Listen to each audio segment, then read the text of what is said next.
Well, folks, you heard my rave review of the new Planet of the Apes film, Dawn of the Planet of the Apes, and I just loved it from start to finish. I think you'll enjoy it if you haven't seen it, and we're going to talk to an actor who was a part of this amazing transformation, get a little insight in the filmmaking process, and that kind of thing. Nick Thurston, how are you? Hey, I'm doing very good, Brandon. Thanks for having me on. Oh, Nick, it's great, and I tell you what, I wanted to get some insight, and we'll jump right to your character. Blue Eyes, you're the son of Caesar. And first, give everybody a little insight on what it takes and what you go through. I know Terry Notary does some of the choreographer work there to kind of put you through ape school, learn how to crab, learn how to transform. Right, yeah. So our first month of production was up in Vancouver, and that was where we had our ape camp, basically. And what that was we were learning how to create sort of a uniform movement for all the different apes, or all the different characters who were playing apes. So that involved a whole lot of stuff. We took sort of an internal outwards approach where we first worked on adapting our minds to sort of see the world a little bit differently, to kind of strip away some of our humanity and to kind of try to look at the world from a viewpoint that was more primitive. And then on top of that, we layered all of our movement studies. So, you know, learning how to we use these arm extensions that were made. They were actually designed by Terry Notary and his father. And what they were is like ski material and aluminum, and they extended your arms so that when we moved on all fours as the apes, our arms were as long proportionally as chimp arms. So we had to learn how to use those, and that took a lot of work and a lot of conditioning and strengthening and all that. And then at the same time, we were learning how to work with the motion capture technology. So we're putting on our awful Velcro suits that we wore for 6 months, and you know, adapting to working with the helmets, with the cameras on them, and I mean, it's just a lot of different components that went into it. And at the same time, we're learning the ape language and the sign language and everything, so pretty full on. So what is the first kink in the neck, cramp, leg pain that you get that first week? Oh, geez. Well, probably you're basically like running around in a squat, or sort of like a half squat for the whole time. So definitely your legs are getting quite a workout, and at the same time, when you're learning to use the arm extensions, you're kind of like leaning over, you're hunched over your shoulders. So I developed sort of a shoulder issue that lasted pretty much all the way through production. Wow. But yeah, so those are the two first big ones. It is just an amazing technology, though. The film opens, of course, with the rain scene. It's pouring down rain, and you know the audience is just put eye to eye with Caesar. And the first time you saw the film, what came to your mind? Oh wow! I mean, I think given the beautiful score that we had, also by Mr. Gianchino, it's just such a gorgeous setting. The first thing I think I thought of was really Jurassic Park. You know, I think I've heard people say that before.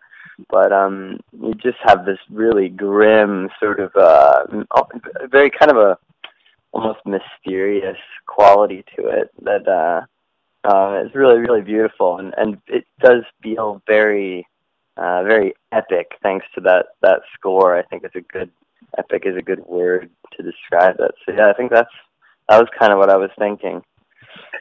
I think I was also probably thinking, geez, I hope they don't cut all my good scenes out of the film. I guess wait a minute, I'm only going to be on a DVD special feature. I want to make sure I make the final cut here so I can make sure I prove to my parents I was actually working for that 6 months. That's exactly right. If folks only knew how often that kind of stuff is talked about in Hollywood. Oh my gosh. Yeah, all the time. Now, of course, you're on set with there's not even a way to get our head around the cast that you get to work with. Of course, Andy Serkis himself. And what was how do you put into words what he brings in addition to what Terry's already done, what Matt's already doing? I'm sorry, director Matt Reeves, folks, for those of you that aren't as geeky as I am. What does Andy say and do that really helps you sort of because one thing that you could transpire individually, but now you collectively have to do that on screen. Right. Oh, that's a really well put question, because I think that overall what Andy really brought to us was a sort of a sense of leadership. He is such a master at this technology and such a master at his craft and the way that he conducts himself as an actor, that it has a way of bringing everybody's work to the next level, because you have this.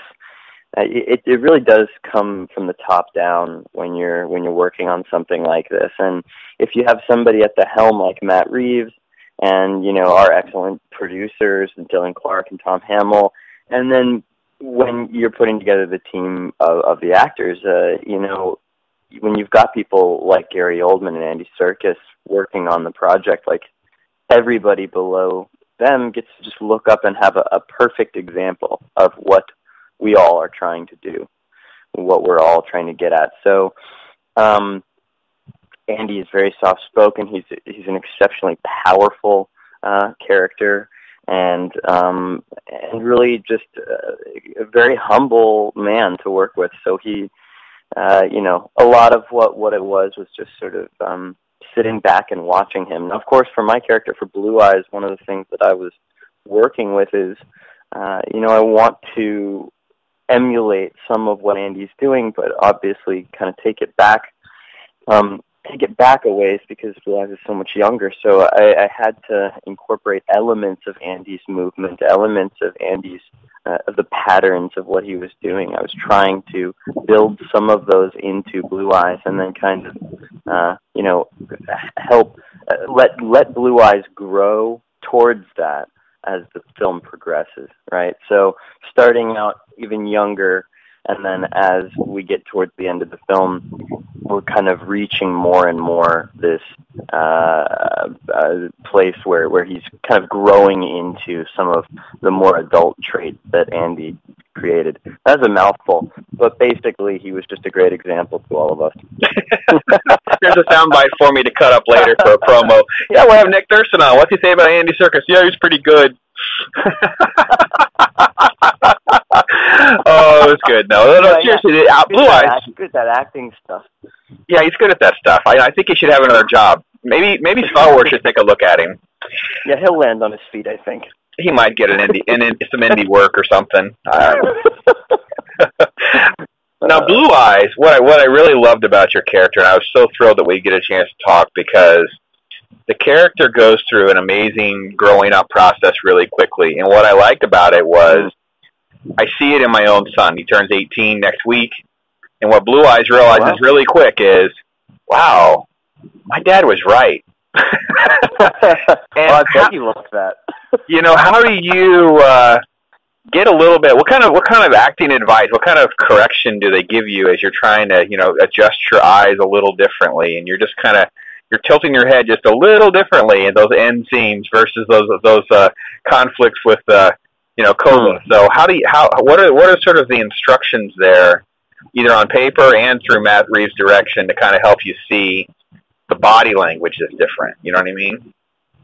Yeah, I do. I know exactly what you're talking about. I think in terms of instruction, I think it's all there in the script. And then in terms of direction from Matt, a lot of it was just about helping keep us all on the same page of where the story is headed, right? So very little kind of hands-on direction, which I'm actually not as much of a fan of anyway. So I don't necessarily want somebody to tell me, turn your head a little bit more this way and be a little louder. I think it's kind of BS. So, but it's much more about helping us all stay on the same page in the story, and then trusting that we as the performers are going to adjust our work to fit that. So to me, a lot of it was about, it's about growing and becoming more of a part of the community and recognizing responsibility, right? Because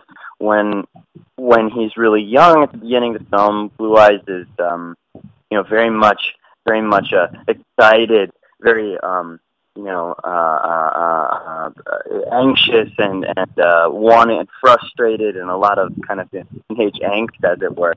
And then as the film progresses and he's thrust into, I don't want to spoil anything for anybody who hasn't seen it, but he's thrust into, this conflict and this much more difficult to handle world. He starts to realize his responsibility as a part of the community and as a part of this family. Yeah. And so that's, and so I guess just keeping those things in mind and allowing the character to grow around those kind of organically, that was really what I was going for anyway. I was proud of you, man. I think you did all right, so we'll keep you. For a couple of you listeners that may not know who Nick Thurston is, he co-stars in one of my favorite movies that no one's ever seen or heard of, which still frustrates me, so I keep constantly trying to promote your film, bro. White Irish Drinkers is fantastic, and if nothing else for you ladies, you get to see Nick run around naked, and that's an interesting scene in and of itself. Oh, yeah, thanks for that, man. How does Mom and Dad feel about that, man? How was that first screening? It wasn't with Mom and Dad. It was with my grandma. Oh, my gosh, it's with Grandma. Grandma! Yeah, no, I have to be loud for a minute, folks. Grandma! Cover your eyes. So my grandma's been one of my biggest supporters, actually, like when I was first getting into to working in theater and acting. And so I thought, okay, well, I'll bring my grandma to this premiere because she's been, such a big help to me. And so I bring her, and then I realized, I don't know why I didn't think of that before. About halfway through the film, I'm realizing that scene is coming up. I'm like, oh crap, I got to do something here. So I just turned to my grandma. I was like, cover your eyes. It's not something she needs to see, but I think she's seen it all before. But yeah, that's a good film, White Irish Drinkers. Everybody should check it out if you haven't seen it. And really good stuff. I appreciate your support, Brandon. You're one of the good guys that's seen it already. So. Hey man, I'm liking it. And I'm also a huge fan. And you got to be a part of one of my favorite actors, Stephen Lang. Now, yeah, Stephen. You really don't want to take a punch from Stephen Lang, right? I mean, no, that's probably not in your best interest. Not at all. Not if you want to continue putting your face on the screen. Yeah, no, Stephen's a monster. That guy's a very powerful gentleman. It is a great film, and some really good work on your part. And it's definitely one that I highly recommend for people to see. And what is one of the things that you took away from that experience? Taking kind of the co-star lead role, and goes out. It's very well received. A lot of folks like it. What's some of the learning experience that you kind of came away with now for your career? Good question. It's tough. I mean, you learn a lot of things on a project like that because it's so immersive, right? Like I'm living in this house for a couple months and just doing nothing but film for 18 hours a day. It's like you're learning a lot. But I think more than anything else, I just learned about the pace of it, about the pace of how it all goes, and to kind of you can't burn yourself out too fast on it. It's a marathon, really. I mean, especially a project like White Irish Drinkers or like this one. 6 months that we're working on this thing, so you really got to kind of adjust your life and just say, okay, well, you know what, this is going to be my life for the next however many months. So how do I want to bring all the rest of what I'm doing into this experience, right? So how am I going to adjust accordingly? I think I learned a lot about that. I also learned a lot about humility, about being humble and accepting that you're a part of something that several hundred people are working on. In the case of Apes, maybe even much more than that. And that it's your face on the screen or your animated face on the screen, but there are so many hundreds of people that are working and sweating bullets to get this thing put together. So just realizing, how many other people are a part of it, and how, just learning that, that I'm trying to do, that we're trying to do our best for everybody, and that we're going to show off this work to everybody. So I think that as well. Well, Nick, I understand you're also a bit of an outdoors guy. You like to do what? Climb? Bike? What are you into? Yeah, climbing mostly. Yeah, rock climbing. Yeah. And a lot of time climbing. Big into being outside, doing the environmental stuff, and hanging out. And yeah, absolutely. I think it's interesting. Being in Los Angeles, and we've got our great weather here in California and all that. You don't actually meet a lot of people in the city who spend as much time as they can being connected with the outdoors. And I just think it's a really important part of just a part of life and a part of the way that we're experiencing the world that we should all be kind of trying to take advantage of as much as we possibly can. I think the more you know, yeah. I was going to say, do you think there's less of an appreciation because people are so much more indoorsy now with all the video games and cable TVs and all? There's so much to do. We always talk about our kids. There's such a focus on, getting kids to exercise and being outside. But we're getting a little political and heavy here, aren't we? But isn't it a little bit? There's a little bit of truth in that, though, right? I mean, it's like everybody's inside, so how can you appreciate what's out there?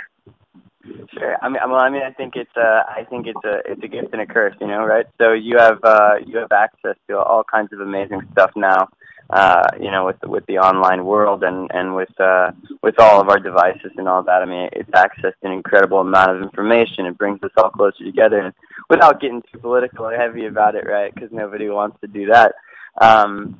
Yeah, you can't forget about the world that's outside and ready to be experienced for us all in so many amazing ways, and those are lessons you can't learn any other way. As a kid, I was brought up every summer we would go up to Yosemite, spend time out in Yosemite, and I learned so many lessons out there that you really can't learn any other way, and I think it's a really important thing to be kicking your kids outside to go play. Can only be a good thing. Can only be a good thing. What is probably one of the big? I'll stay a little political. I don't mind. It's okay. It's my show. What is one of the little political sort of issues with the environment you think that's probably most important, and then also maybe not getting the attention it deserves? Well, that's a good one. I think. Thank you. Yeah, I think more than anything else, there's a lot of focus already on things like pollution and reducing our carbon emissions and stuff like that. But I think probably you can take it to a bigger, a grander scheme of things, and just looking at our relationship to our environment. Because I think that's one of the big ones is that oftentimes people aren't polluting because they want to pollute or they want to damage anything, or they're not. That's not what people like to do. I think oftentimes it's because people just don't understand what's going on. Right. And maybe don't understand parts of the ecosystem and how it works. So I think that the biggest thing that we can do is just realize, kind of spend some time out there, spend some time researching it, or just looking at a part of it that you appreciate, and learning what our relationship to that environment is, and how can we coexist with it in a way that is beneficial to us as a species, right? It allows us to have our jobs and allows us to have our convenience of life and all that, but at the same time is respectful to what's there, and is allowing us to grow with it, not to grow against it, or to grow at its expense. I think, just a realization of what our relationship is to our environment. I think that would be what I would say. It's good stuff. Good stuff. Nick Thurston. Hope you can keep in touch with us, bro. When you got the next big Apes. Can you tell us if you're signed up for 3? We know there's a 3. So can we confirm you're under contract?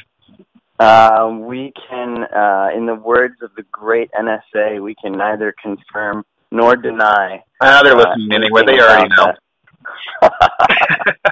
I nicknamed my NSA agent Bert. We talk about him regularly, and I say that it would be less creepy if he would, have a two-way conversation instead of only listening unilaterally. But hey, that's neither here nor there. Nick Thurston, Dawn of the Planet of the Apes, folks. It is the #1 movie. I'm hoping that it will stay the #1 movie because it is definitely by far the best movie that's out right now, despite what some of the current reviews are, some of the stuff that drops this week. Dawn of the Planet of the Apes is fantastic, and Nick Thurston plays Blue Eyes. And by the way, check out some Netflix. Figure out how to go online, or figure out how to download, or whatever you got to do to get a copy of White Irish Drinkers, because it's a good flick. You'll really enjoy it, especially if you like those crime dramas and stuff. I really love time-based crime dramas set in 1975. It's good stuff, and I think you'd enjoy that. So. Right on. Well, it's available on Netflix Instant, I think. So if people are looking for it, they can find it there. Brandon, thank you so much for having me on.